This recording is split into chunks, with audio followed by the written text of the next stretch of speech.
گھروں میں جنوں کی پسندیدہ جگہ کون سی ہوتی ہے؟ گھر کے اندر جنات کی من پسند جگہیں جو ہیں وہ طہارت خانے، مطلب واش روم ہو گئی، یہ ہوتی ہیں، اور جس جگہ گھر میں تصویر لگی ہو وہ جگہ جنات کو پسند ہوتی ہے۔ اور اگر گھر کے اندر مطلب گانے باجے کی جگہ ہے جہاں پر گانے سنے جاتے ہیں، گانے لگائے جاتے ہیں، وہ ان کی من پسند جگہ ہوتی ہے۔ اور مطلب جس جگہ تصویر، اسی وجہ سے نبی علیہ الصلوۃ والسلام نے گھر میں تصویر رکھنے سے منع فرمایا ہے۔ شیطان کون سی شکلیں اختیار کر سکتا ہے؟ شیطان جو ہے وہ کتا، بلی، سانپ، ان کی شکلیں اختیار کر سکتا ہے، اور بھی پرندوں کی شکل میں بھی وہ آ سکتا ہے۔ حدیث پاک ہے کہ اگر گھر کے اندر کوئی سانپ ہو تو اس کو فوراً نہیں مارنا چاہیے، پہلے اس کو کہہ دینا چاہیے، ایک دو بار اس کو کہہ دینا چاہیے اگر آپ کوئی جن ہو تو اپنا بھیس بدل لو اور یہاں سے چلے جاؤ۔ اگر آپ مطلب ویسے اس کو نہیں مار سکتے، پھر اگر وہ چلا جائے تو ٹھیک ہے، اگر نہ جائے 2-3 دن تک تو پھر سمجھو آپ وہ حقیقت میں سانپ ہے، آپ اس کو مار دیں۔ میں جنات سے ڈرتا ہوں تو میں کیا کروں؟ آپ جنات سے ڈرتے ہیں تو آپ مطلب اپنا اعصابی طور پہ آپ مضبوط ہوں، آپ یہ کہیں کہ اللہ رب العزت سے بڑھ کر کسی کی طاقت نہیں ہے، اگر اللہ چاہے گا تو مجھے مطلب کوئی بھی نقصان اگر ہونا ہوگا تو اللہ کی طرف سے ہوگا، لیکن جنات کچھ نہیں بگاڑ سکتے کسی کا۔ تو آپ اپنے اندر پہلے تو یقین بڑھائیں کہ اللہ سے بڑھ کے کوئی چیز نہیں ہے، میں کوئی جنات سے نہیں ڈرتا، ٹھیک ہے۔ دوسری بات جو نبی علیہ الصلوۃ والسلام نے حدیث پاک میں حصار وغیرہ بتایا، 3 بار سورہ فلق 3 بار سورہ ناس پڑھ کے اپنے اوپر دم کیا کریں، سورہ فلق ناس پڑھ کے، تو انشاءاللہ جنات آپ کے قریب بھی نہیں آئیں گے اور آپ کو ڈر بھی نہیں لگے گا انشاءاللہ۔ کیا ہر گھر میں جن موجود ہوتا ہے؟ جی ہاں، جنات ہر گھر میں موجود ہوتا ہے کیونکہ ان کی تعداد بہت زیادہ ہے۔ اگر دنیا میں ایک انسان ہے تو جنات 9 ہوتے ہیں، ٹھیک ہے۔ اب مثال ہے، اگر دنیا کے اندر 1 ارب مسلمان ہے تو یہ 9 ارب جنات ہوں گے، ٹھیک ہے۔ 1 ارب اگر انسان ہے تو 9 ارب جنات ہوں گے، بالکل یہ انسان سے 9 گنا زیادہ جنات ہیں دنیا میں، تو ہر جگہ ہوتے ہیں۔ جن کے حملے سے بچاؤ کیسے ممکن ہے؟ جن کے حملے سے بچاؤ اسی طرح ممکن ہے کہ آپ سورہ فلق ناس پڑھ کے اپنے اوپر دم کیا کریں، 24 گھنٹے میں 1 بار، آیت الکرسی کو 7 بار پڑھ کے اپنے اوپر دم کیا کریں، یہ مطلب جنات سے زبردست حصار ہے، آپ اس سے بچیں گے بالکل۔ شیطان کا مارکا اور جھنڈا کہاں ہے؟ شیطان کا مارکا جو ہے وہ بازار ہے۔ نبی علیہ الصلوۃ والسلام نے ارشاد فرمایا کہ تم بازار میں سب سے پہلے داخل ہونے والے اور سب سے آخر میں نکلنے والے نہ بنو، کیونکہ شیطان کا مارکا یعنی حملہ کرنے کی جگہ بازار ہوتی ہے، اور حملہ کرنے کی جگہ اس کی بازار ہوتی ہے، اور وہ اپنا جھنڈا وہاں پر نصب کرتا ہے۔ اور ایک روایت میں یہ بھی آیا ہے کہ جنات بازار میں انڈے دیتا ہے اور بچے دیتا ہے۔ شیطان کہاں بیٹھتا ہے؟ شیطان کے بیٹھنے کی جگہ میں حدیث پاک میں نے پڑھا تھا کہ شیطان جو ہے، نبی علیہ الصلوۃ والسلام نے ارشاد فرمایا کہ تم ایسی جگہ پر نہ بیٹھو جہاں پر کچھ سایہ اور کچھ دھوپ ہو۔ تو انہوں نے عرض کیا یا رسول اللہ صلی اللہ علیہ وسلم، ہم ایسی جگہ پر کیوں نہیں بیٹھ سکتے؟ تو نبی علیہ السلام نے ارشاد فرمایا کہ یہ شیطان کے بیٹھنے کی جگہ ہے اور جنات کے بیٹھنے کی جگہ ہے۔ کیا جن انسانوں کے ساتھ مل کر کھاتے ہیں؟ جی ہاں بالکل، جن جو ہوتا ہے یہ شیطان ہی ہوتا ہے، انسانوں کے ساتھ بالکل مل کر کھاتا ہے۔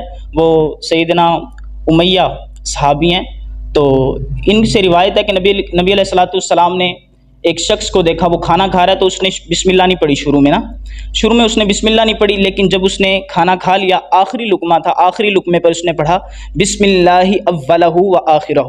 جب اس نے یہ آخری لقمہ پڑھا تو شیطان نے ادھر ہی قے کر دی، تو مطلب نبی علیہ الصلوۃ والسلام دیکھ کر مسکرائے۔ اور یہاں سے ہمیں پتہ چلتا ہے کہ جنات انسان کے ساتھ مل کر کھاتا ہے، شیطان اگر بسم اللہ نہ پڑھی جائے تو شیطان مل کر کھاتا ہے بالکل۔ کیا جنوں کو موت آتی ہے؟ جی ہاں بالکل، اللہ پاک قرآن کریم کے اندر ارشاد فرماتا ہے کل نفس ذائقۃ الموت، کہ ہر جان نے موت کا ذائقہ چکھنا ہے، تو ہر چیز کو جس میں جان ہے اس کو تو موت آئے گی جی ضرور۔ کیا جن چوری کرتے ہیں؟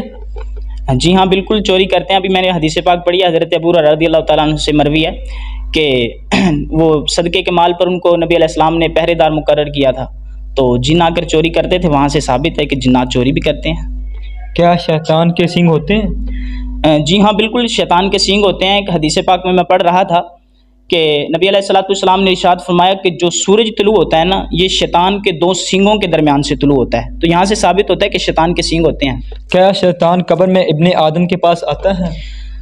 شیطان قبر کے اندر ابن آدم کے پاس جی بالکل آتا ہے۔ وہ جب منکر نکیر قبر میں آتے ہیں تو وہ سوال کرتے ہیں کہ من ربک کا، تیرا رب کون ہے؟ تو یہ شیطان ہی ہوتا ہے جو اپنی طرف اشارہ کرتا ہے کہ آپ کہہ دو کہ میں تیرا رب ہوں۔ اگر وہ کامل ایمان والا ہوگا، اللہ رب العزت کا منظور نظر ہوگا، تو وہ ضرور جواب دے گا کہ میرا رب اللہ تعالیٰ ہے۔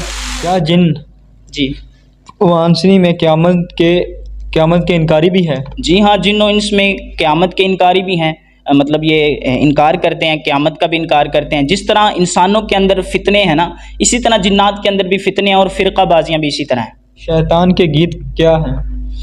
شیطان کے گیت مطلب یہ جو گانے باجے انسان مطلب جو گانے باجے سنتے ہیں وہ اس میں شامل ہو جاتے ہیں، یہی شیطان کے گیت ہوتے ہیں. شیطان اور گھنٹی کا کوئی باہمی تعلق ہے؟ شیطان اور گھنٹی کا باہمی تعلق حدیث پاک میں ہے کہ الجرس مزامیر الشیطان، کہ شیطان کی گھنٹی جو ہے وہ بانسری ہے. جادو کیا چیز ہے؟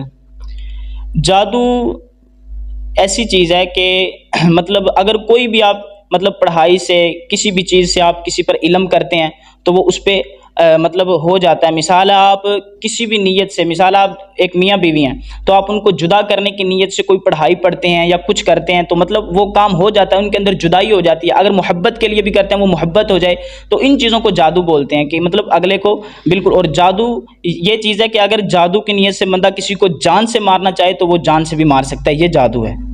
کیا سحر حقیقت یا خرافت ہے؟ جی سحر حقیقت اور خرافت بالکل ہے جی. مطلب جادو حقیقت ہے، قرآن سے بھی ثابت ہے. تقریباً قرآن پاک میں 50 سے زائد آیت اللہ رب العزت نے ان میں جادو کا ذکر فرمایا ہے. جادو کے متعلق علماء کی کیا رائے ہے؟ جادو کے متعلق علماء کی سب علماء اس پر متفق ہیں کیونکہ قرآن کریم سے ہے. مطلب جادو جو ہے وہ قرآن کریم میں 50 سے زائد آیات میں جادو کا ذکر آیا ہے اور تمام علماء تقریباً اس پر متفق ہیں کہ جادو حقیقت ہے اور یہ مطلب جادو ہو جاتا ہے. کیا جادو کبیرہ گناہوں سے ہے؟ جی ہاں بالکل، جادو کرنا حرام ہے جی، کبیرہ گناہ ہے جادو کرنا کسی پر. اسلام میں جادو کا کیا حکم ہے؟ اسلام میں جادو کرنے والے کا حکم یہ ہے کہ وہ مطلب جادو اسلام میں کرنا حرام ہے. جادو کی علامات کیا ہیں؟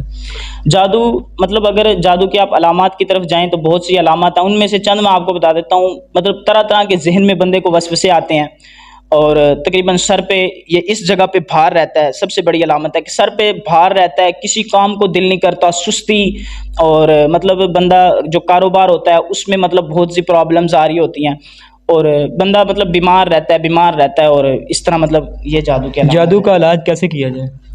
جادو کا علاج اگر آپ خود کرنا چاہتے ہیں تو اس کے تو جادو کے تو بہت سے علاج ہیں. قرآن کریم سب سے بڑا علاج تو جو قرآن کریم کی آیات جادو کے لیے اتری وہ سورہ فلق اور ناس ہے. یہ تو اتری جادو کے لیے، آپ اس کو پڑھیں روزانہ تو انشاءاللہ آپ پر جادو کبھی نہیں ہوگا. آپ ہمارے چینل سے لوگوں کو کیا پیغام دینا چاہیں گے؟ آپ کے چینل سے لوگوں کو یہی پیغام دینا چاہوں گا کہ آپ اللہ والوں سے صحبت رکھیں. جو اس علم کے اندر جس نے محنتیں کی ہیں، جس کے پاس دین کا علم ہے، کیونکہ عملیات کی دنیا کے اندر اکثر لوگ جو ہیں وہ گمراہ ہو جاتے ہیں. آپ ایسے لوگوں کا انتخاب کریں جنہوں نے دین بھی پڑھا ہو.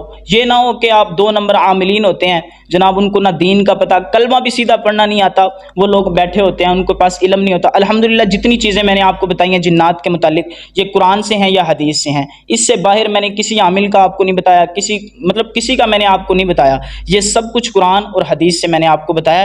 تو آپ اس طرح کریں کہ جب بھی آپ نے کسی عامل کے پاس اپنا علاج کروانا ہو تو یہ نہ ہو کہ آپ علاج کروانے جائیں اور اپنا ایمان بھی وہاں پر بیچ آئیں. تو ایسا نہیں ہونا چاہیے. آپ اللہ والوں کے پاس جائیں جو اس کو سمجھتا ہو، تو اس ایسوں کے پاس جائیں تو اللہ تعالیٰ انشاءاللہ آپ کو ضرور شفا دے گا.